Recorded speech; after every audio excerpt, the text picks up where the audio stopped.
আসসালামু আলাইকুম রহমতুল্লাহি ওবরাকাতুহ। আলহামদুলিল্লাহি ওয়াহদা ওয়াসসালাতু ওয়াসসালামু আলা মান লা নাবিয়্যা বা'দা ওয়া আলা আলিহি ওয়া সাহবিহি ওয়া মাওয়ালা। তো এক কাশফওয়ালার কথা বলি আমি। উনি আমাদের দেশে ফকিহুল মিল্লাত নামে পরিচিত ছিলেন, মারা গেছে। তো একদিন ওনার সাথে আমার দেখা, তো উনি আমাকে বলতেছেন যে দেখেন, মানুষেরা এখন বুঝতে পারছে, কিন্তু এটা আমি আরো 20 বছর আগে বুঝছি। তা আমি জিজ্ঞেস করলাম, হুজুর কেমনে বুঝলেন? কাশফের মাধ্যমে। উনি বুঝছে কিসের মাধ্যমে? কাশফের মাধ্যমে। আমি কাশফের মাধ্যমে আরো 20 বছর আগে জিনিসটা বুঝতে পারছি। কি বুঝতে পারছে? উনি পটিয়া মাদ্রাসার মুহাদ্দিস ছিলেন, মুফতি ছিলেন। তো উনি বলতেছেন যে আমাদের এখানে সৌদি আরব থেকে কিছু শাইখেরা আসতেন এই পটিয়া মাদ্রাসায়। তো আসলে আমি দেখতাম ওনারা রাফল ইয়াদাইন করে, ওনারা বুকে হাত বাঁধে, আমিন জোরে বলে, এগুলা করত। আর আমাদের মাদ্রাসায় টাকা দিত, সহযোগিতা করত পটিয়া মাদ্রাসায়। এজন্য আমাদের মাদ্রাসায় আসলে আমরা বিশাল বিশাল ছাগল জবাই করে, খাসি রান্না করে আমরা খাওয়াইতাম, মেহমানদারি করতাম। আর তারা এইভাবে জোরে আমিন বলতো, রাফল ইয়াদান করতো, এগুলা করতো। তো বলতেছেন যে তখন আমি মাদ্রাসায় সবাইকে সতর্ক করছিলাম যে এই যে তোমরা খাওয়াইতেছ, এই যে মেহমানদারি করতেছ, তারা যে আমাদের এখানে কি ফিতনা ছড়াইতেছে সেটা তো তোমরা বুঝতেছ না। এই যে তারা আমিন জোরে বলতেছে, এই যে রাফল ইয়াদান করতেছে, এগুলো তো আমাদের ছাত্রদের মধ্যে প্রভাব ফেলতেছে। তো উনি আমাকে বলতেছেন যে আমি দেখেন 20 বছর আগে নিষেধ করছি এদেরকে। আমি তখন কাশফের মাধ্যমে বুঝতে পারছি যে কিছুদিনের মধ্যে বাংলাদেশে এটা ব্যাপক আকারে ছড়াই পড়ব। আজকে দেখেন কি ব্যাপক আকারে বাংলাদেশে ছড়াই পড়ছে। যে ওই সময় যদি আমরা এটা বন্ধ করে দিতাম 20 বছর আগে, তাহলে এটা আজকে এই ভয়াবহ রূপ ধারণ করতো না।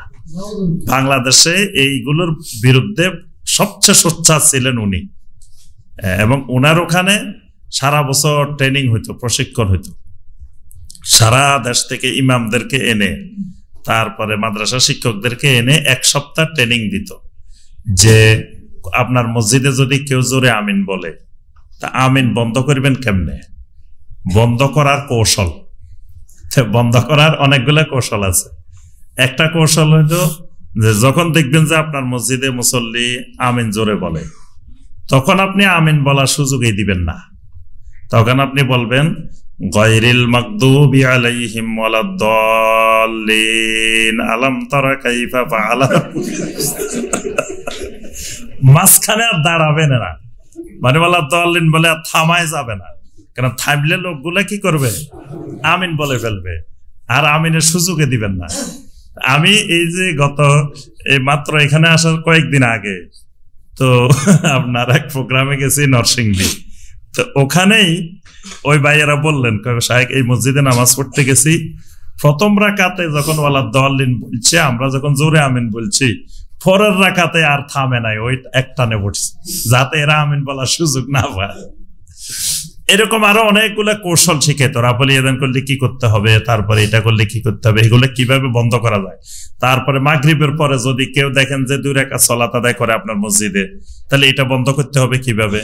তো এটা বন্ধ করার কৌশল হলো আপনি আজানের পরে বয়ান করতে দাঁড়াই যাবেন।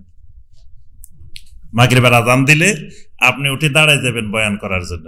তা আপনি বয়ান করবেন, তা তো মানুষ নামাজ পড়বে না। কেউ পড়তে চাইলেও বাকিরা বলবে যে মিয়া বসেন বসেন, ইমাম সাহেব বয়ান করতেছে, বয়ান শোনেন।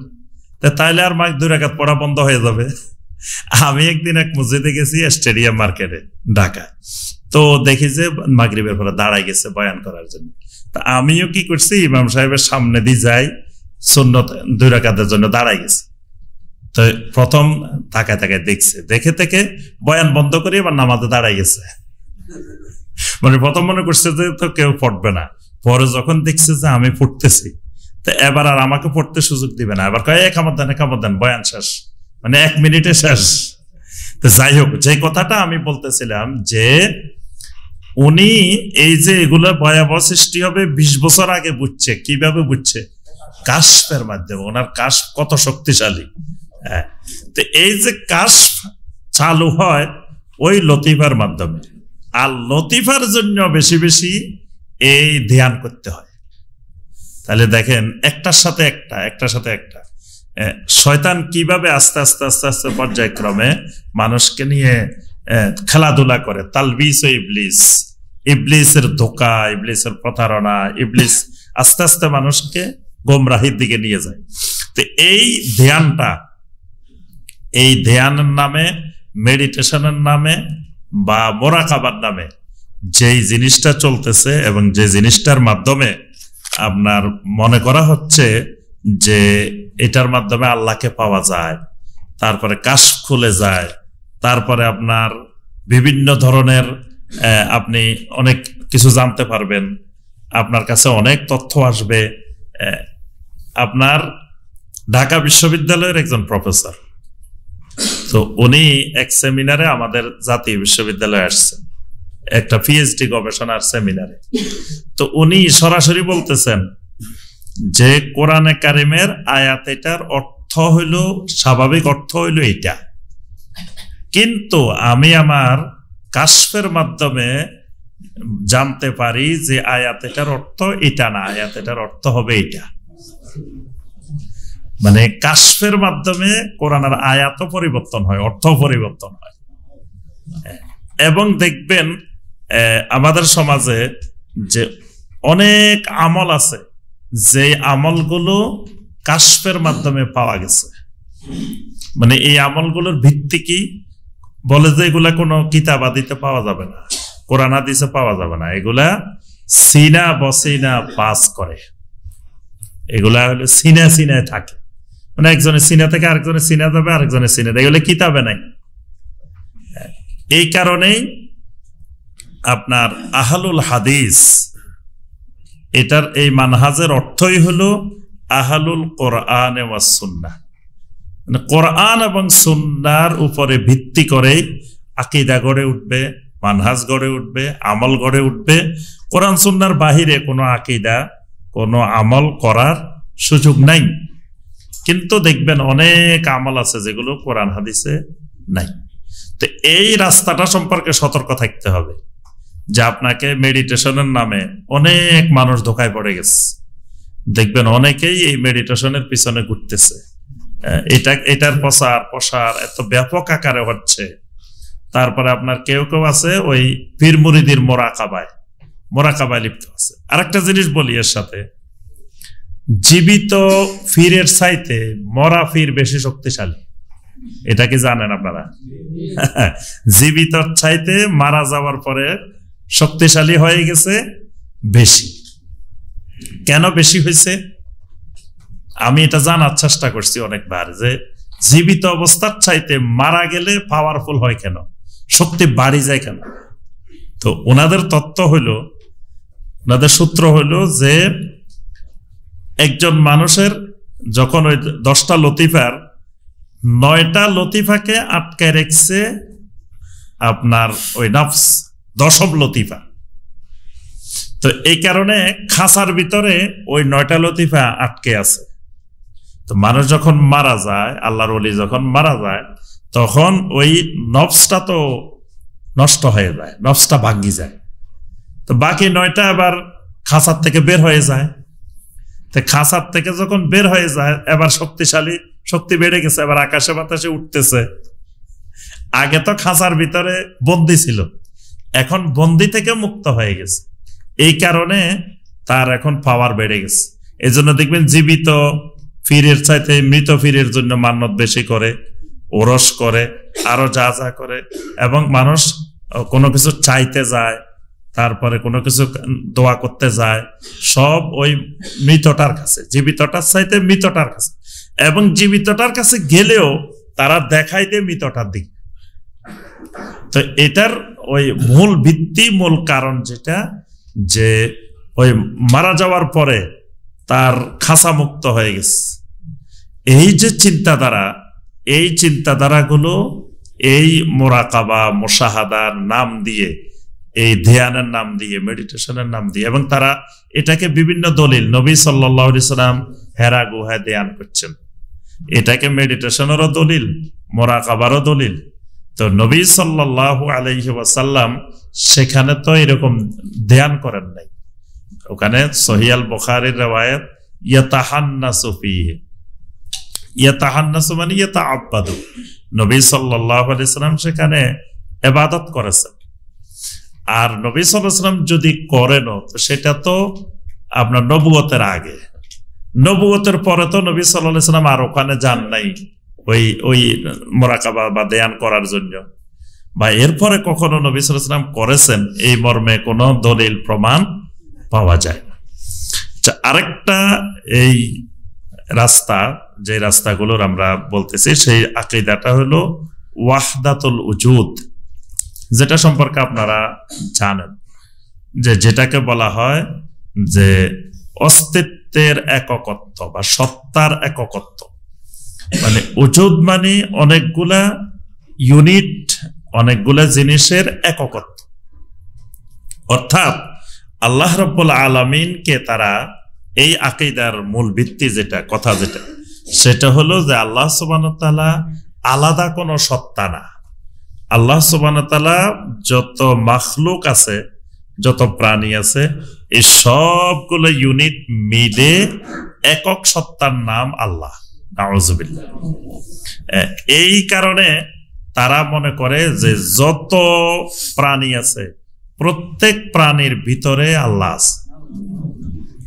এই জন্য তারা ওই যে কোনো কিছুকে সেজদা করলে তারা মনে করে এটা আল্লাহকে করা হচ্ছে, কারণ তার ভিতরে তো আল্লাহ আছে। এই ব্যাপারে দেখবেন আমাদের সমাজে সেই মনসুর হাল্লাজের কাহিনী, হোসাইন বিন মনসুর হাল্লাজের কাহিনী ব্যাপক আকারে প্রচলিত, সব মানুষ জানে যে হোসাইন বিন মনসুর হাল্লাজের ভিতরে আল্লাহ ঢুকে গেছে। এবং তারা সুন্দর করে বয়ান করে যে হোসাইন বিন মনসুর হাল্লাজ এখানে একদিন আসি, দেখে জেলখানা নাই, জেলখানাও নাই, মনসুর হাল্লাজও নাই। আরেকদিন আসি, দেখে জেলখানাও আছে, মনসুর হাল্লাজও আছে। জিজ্ঞাসা করলো তুমি কোথায় গেছিলা? মনসুর হাল্লাজ বললো একদিন আমি আমার আল্লাহর বাড়িতে চলে গেছি, আর আরেকদিন আল্লাহ তার বাড়িতে চলে আসছে। নাউযুবিল্লাহ। তাহলে এই যে আল্লাহর ভিতরে তারা ঢুকে যায়, তাদের ভিতরে আল্লাহ ঢুকে যায়, এই যে আল্লাহ আর বান্দার এককত্ব হয়ে যাওয়া, এক জাতের ভিতরে আরেকজন ঢুকে যাওয়া, এই আকীদা আমাদের সমাজে ব্যাপক আকারে বহুল প্রচলিত। এবং অনেক মানুষে মনে করে যে তার অন্তরে আল্লাহ আছে, এবং বলে যে আল্লাহ সুবহানাহু ওয়া তাআলা, দেখো যে আসমান জমিন কোন জায়গায় আল্লাহর জায়গা হয় না, মুমিনের ছোট্ট একটা কলব, এটার ভিতরে আল্লাহর স্থান হয়। অসংখ্য মানুষ এটাতে বিশ্বাস করে। একদিন এক পীর গেছে আমাদের মাদ্রাসায়, অনেক আগে ছোটবেলায়। তো আমাদের মাদ্রাসার প্রিন্সিপাল পরিচয় করায় দিচ্ছেন যে উনি, এই পীর সাহেব, পুরা কোরআনে কারিমকে একটা চাউলের মধ্যে লিখে ফেলছে। মানে একটা চাউলের মধ্যে নাকি পুরা কোরআন লিখে ফেলছে। তা আবার উনি পরিচয় করে দিচ্ছেন যে যেরকম আল্লাহ সুবহানাহু ওয়া তাআলা, যে আসমান জমিন কোথাও জায়গা হয় না, মুমিনের ছোট্ট একটা কালবের ভিতরে আল্লাহর জায়গা হয়।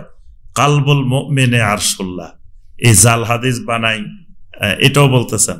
তো এরকম পুরা কোরআনে কারিম, যে এত বড় কোরআন, দেখেন যে উনার কারামতি, দেখেন উনার বেলায়াত কোন পর্যায়ে, পুরা কোরআন একটা চাউলের মধ্যে লিখে ফেলছে। জৈনপুরের পীর আপনারা চিনেন, চট্টগ্রাম আর ভারতের জৈনপুরের পীরের নাকি এটা কারামতি, যে চাউলের মধ্যে কোরআন লিখে ফেলছে।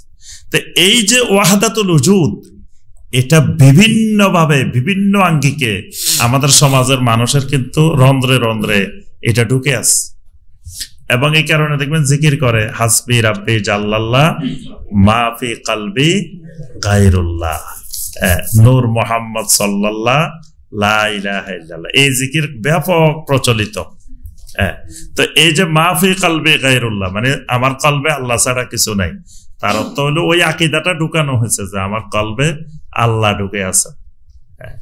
আর সাথে আবার নূর মুহাম্মদ এটা দিয়ে ঢুকানো হয়েছে নবী সাল্লাল্লাহু আলাইহি সাল্লাম নূরের তৈরি ওই আকীদাও ওই জিকিরের মধ্যে আপনার ঢুকাই দেওয়া হয়েছে।